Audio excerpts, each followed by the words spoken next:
Hindi nyo ba alam na ang panonood ng TV ay nakakamatay?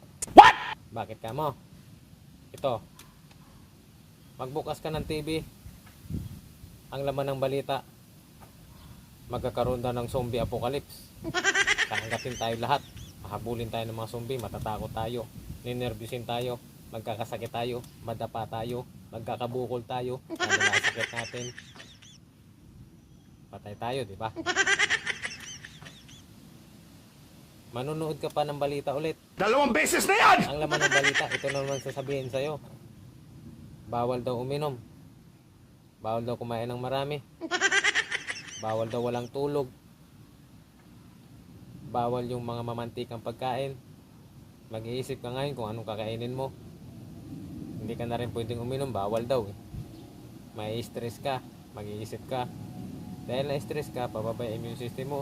Magkakasakit ka. Ano mangyayari sa'yo? Lalala sakit mo. Patay ka na naman. Manonood ka ng news ulit. Ang laman ng news, magkakaroon daw ng the big one. Guguho daw ang buong Pilipinas, guguho yung mga building, guguho yung mga dam. Maraming mamamatay, matatakot ka ngayon. Tatagin ka sa puso, sa sobrang takot. Ano mangyayari sa'yo? Patay.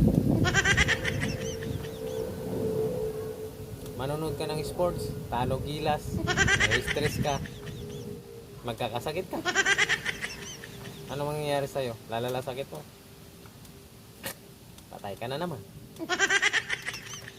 Kaya kung ako sa'yo, huwag ka nang manonood ng TV.